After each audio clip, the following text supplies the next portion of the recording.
Assalamualaikum warahmatullahi wabarakatuh.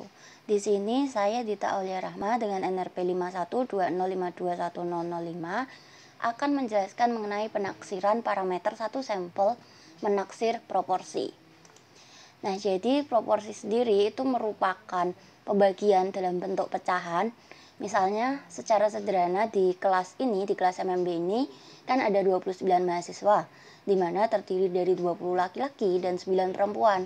Sehingga proporsi mahasiswa laki-laki itu sebesar 20/29 atau 69%, sekitar 0,69. Sedangkan proporsi untuk mahasiswa perempuannya berarti 9/29, yaitu sebesar 31% atau 0,31. Untuk penaksiran proporsi itu memiliki rumus V lebih dari P min Z setengah alfa akar PQ per N, dan P kurang dari P plus Z setengah alfa akar PQ per N. Oke, kemudian kita akan membahas satu-satu mengenai rumus tersebut. Nah, di sini kita dapat melihat bahwa P di sini merupakan proporsi sampel dan N merupakan banyaknya data sampel. Dan nantinya setelah kita menemukan P itu, kita bisa mencari Q dari 1 min P. Nah, kemudian di sini ada Z setengah alfa. Alfa itu koefisien yang biasanya berada pada soal berupa persentase. Dan nilai Z ini yang nantinya kita cari pada tabel statistik.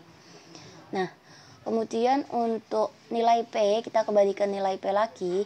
Itu nilai P itu harus dicari dalam hingga menjadi bentuk desimal. Misalnya P-nya sebesar yang tadi dijelaskan di awal 31%, maka itu harus dijadikan desimal yaitu 0,31, seperti itu. Maka Q-nya didapatkan 1 min 0,31 yaitu sebesar 0,69. Oke, kemudian kita akan langsung untuk lanjut ke contoh soal. Baik, sekarang kita masuk ke contoh soalnya. Di sini ada soal di mana diadakan survei terhadap sebuah populasi masyarakat di Kota Semarang dengan mengambil sampel 100 orang dan diperoleh yang suka berolahraga sejumlah 60 orang. Dengan koefisien kepercayaan 95%, taksirlah interval kesukaan berolahraga masyarakat di Kota Semarang tersebut. Jadi, yang pertama kita tulis diketahuinya terlebih dahulu. Diketahui di sini kan ada sejumlah 60 orang dari sampel 100 orang. Itu merupakan P. Kita tulis dulu P sama dengan 60/100 atau didesimalkan 0,6.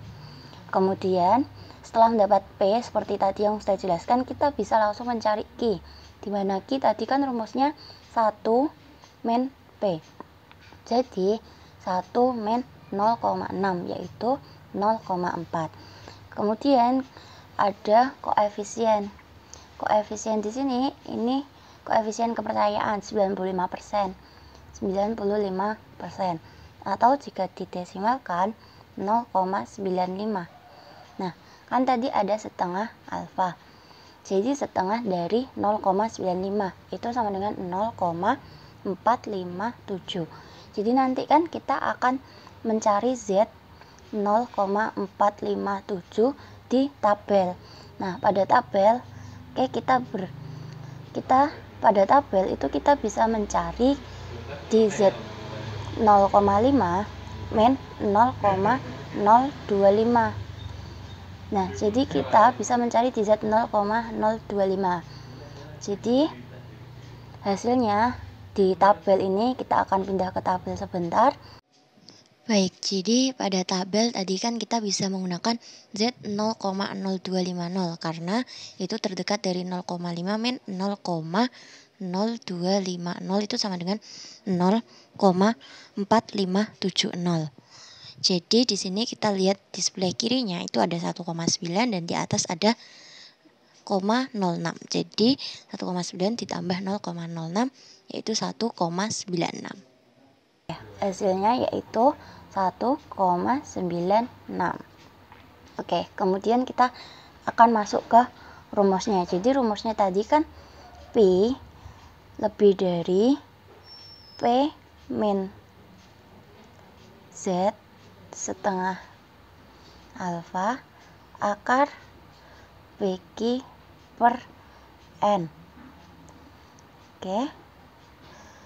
Pi kurang dari P plus Z setengah alfa akar PQ per 2. Maaf, maksud saya per N. Kemudian kita tinggal masukkan ini semua yang sudah diketahui ke dalam rumus.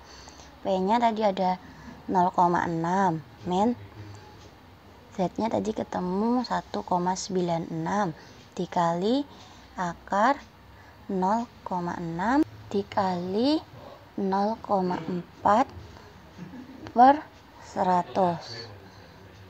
Oke. Pi untuk yang sebelah kanannya juga sama, tapi ini ditambah 6 akar 0,6 dikali 0,4 per 100. Oke.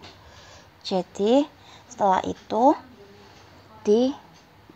yang di dalam kurung dikerjakan terlebih dahulu. 0,6 min akar 1,96,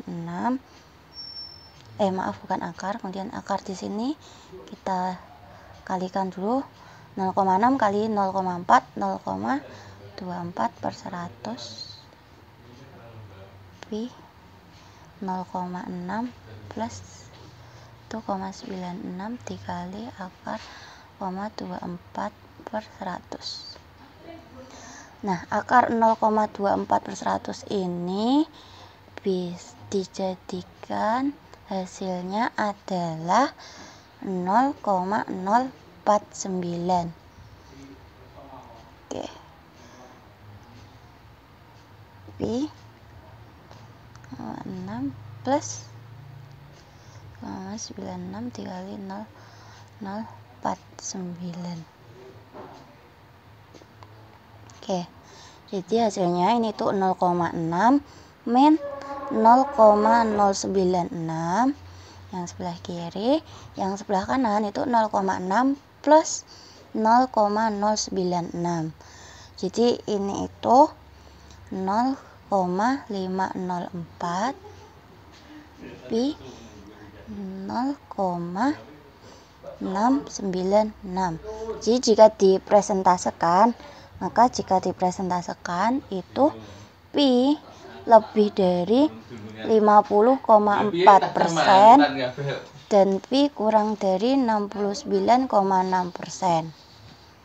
Oke, sehingga kesimpulannya, jadi kita merasa 95% yakin bahwa persentase kesukaan berolahraga masyarakat di Kota Semarang tersebut berada dalam interval dengan batas Pi lebih dari 50,4% dan Pi kurang dari 69,6%. Baik, sekian presentasi dari saya. Mohon maaf bila ada salah kata. Terima kasih. Wassalamualaikum warahmatullahi wabarakatuh.